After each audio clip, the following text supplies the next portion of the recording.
ఏలూరు జిల్లాలో సీఎం చంద్రబాబు నాయుడు పర్యటించారు. ఇదే విషయం మీద మనతో మాట్లాడడానికి ఉండి ఎమ్మెల్యే రఘురామకృష్ణరాజు ఉన్నారు. సరే ఏంటి ఉప్పుటేరుకి రెగ్యులేటర్ల మీద చంద్రబాబు హామీ ఇచ్చారు, ఏంటి అది ఎప్పటిలోగా నెరవేరే అవకాశం ఉంటుంది? లేదు, ఇప్పుడే కదా ఆయన చెప్పింది. ప్రపోజల్ ఎప్పటి నుంచో ఉంది. ఆ విషయం మీదే నేను మళ్ళీ సీఎం సార్ని టైం అడిగా. ఒకసారి దాని మీద ఇంకొన్ని కొల్లేరుకు సంబంధించి కొన్ని ఇష్యూస్ నేను కామినేని శ్రీనివాస్ గారు వచ్చి మిమ్మల్ని కలవాలంటే ఈ 2-3 రోజుల తర్వాత తప్పకుండా కలుద్దాం, దాని మీద డిస్కస్ చేద్దామన్నారు. సో తప్పకుండా ఇనిషియేషన్ ఇంతకుముందు ఎప్పుడో ఎన్టీ రామారావు టైంలో చేయాలనుకున్నది కొంతమంది రైతులు అడ్డం వచ్చారు. ఇప్పుడు ముఖ్యమంత్రి గారే ప్రపోజ్ చేశారు కాబట్టి ఇబ్బంది ఉండకూడదు. లేదంటే సెలనిటీ పెరిగిపోతుంది. మంచినీటి సరస్సు ఇప్పుడు ఆల్మోస్ట్ ఉప్పు నీటి సరస్సులా మారిపోతుంది. సో రెగ్యులేటర్ అనేది అవసరం. అక్కడ బ్యాక్ వాటర్ రాకుండా సో ఆటు పోట్లప్పుడు ఎప్పుడు ముయటం తీయాలి చేయాలి.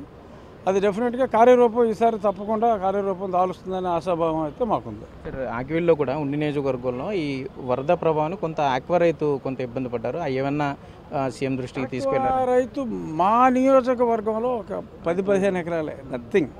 ఆక్వా రైతు వరకు వరి పొలాలు ఒక 400 ఎకరాల వరకు ఇబ్బంది ఉంది. వాళ్ళకి కాంపెన్సేషన్ మామూలుగా అయితే చాలా ఎక్కువ ములిగేది. ముందు నుంచే మేము ఒక 3 నెలల ముందే 2.5 నెలల నుంచి ఈ కాలువలు డ్రైన్లు అన్నీ పూడికలన్నీ తీసేసినందువల్ల చాలా వరకు కంట్రోల్ అయింది. ఈ 2-3 గ్రామాలకు కూడా అక్కడి నుంచి వెళ్ళే ఈ కెనాల్స్కి బ్యాక్ వాటర్ వచ్చేస్తుంది.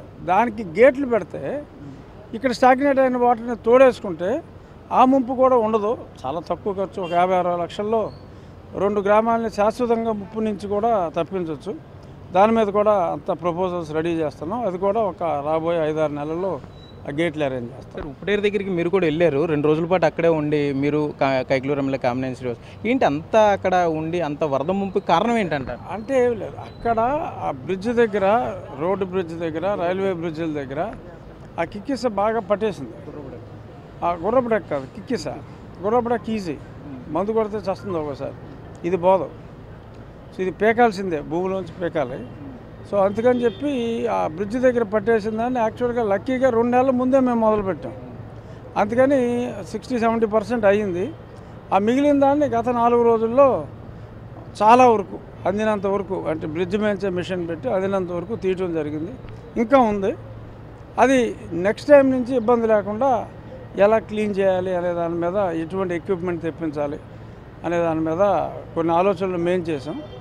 అది మా రామనాయుడికి సీఎం గారికి చెప్పి భవిష్యత్తులో ఇలాంటి వరదలు వస్తే చాలా కష్టం, కానీ డ్యామేజ్ ఎలా మినిమైజ్ చేయాలి అనే దాని మీద మంచి ప్లాన్తోనే ముందుకెళ్తాం.